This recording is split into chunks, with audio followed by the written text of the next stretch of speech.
People, what's going on? So this is just testing,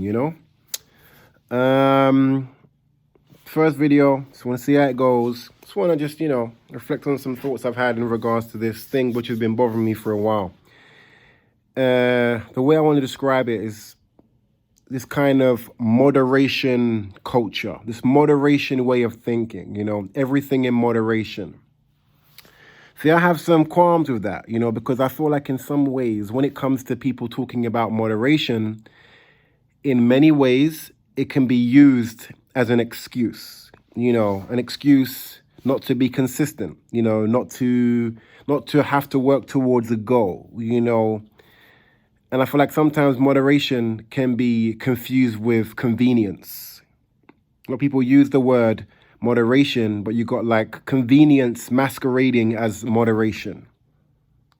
And I feel like when we first started talking about moderation, it was more in a sense of, moderate the things that are not good for you. Moderate the things that you probably should have sparingly. Like when you think about, sugar or alcohol or food that isn't great, that isn't the healthiest, so you moderate that down so that, the good food and the good stuff you do, is like, you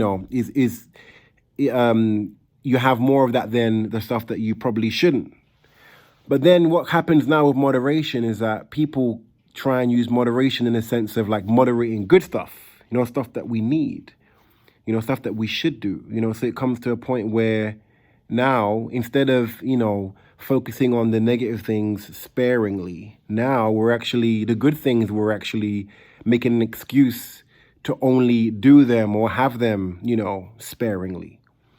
And I think that's a mistake. And I feel like sometimes we can hide behind it, like, as an athlete, you might be like, oh, it's raining today, so I'm not going to train. Or it's snowing today, so I'm going to stay home. Or, I'm not feeling too good today, I'm tired, this, that, and the other.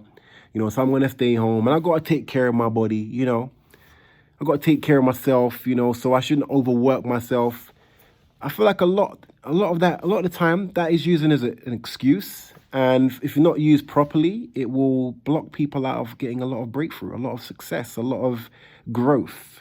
Because any athlete or anyone that's achieved anything of significance, will tell you that it's consistent. Consistency needs to be there. If you're gonna do things when you feel like it all the time, you're not gonna do very much of anything. And I think it's important that we think about that. And really challenge ourselves. Am I moderating right now, or am I just following my feelings? So when I think about competing as an athlete, I could say that many weeks, probably more than half the sessions that I didn't want to do. I didn't feel like it, probably felt rough, probably had hay fever, allergies one day, and felt rough another day. May have been sick in the morning before training twice another day. But you're still there. You're still grinding, And that's what it takes to succeed. So I just want to say that it's important to be careful with this idea of moderation and, taking care of yourself to a point where it gets to the extent that we're really not doing what we need to do to get where we want to go. So I just wanted to share that, and I hope it's helpful. It's just a reflection that I was thinking, and just stay motivated. That's what I'd say. Stay motivated. Try and be consistent in whatever you're trying to achieve, and just make sure that, you keep striving for that goal. Peace.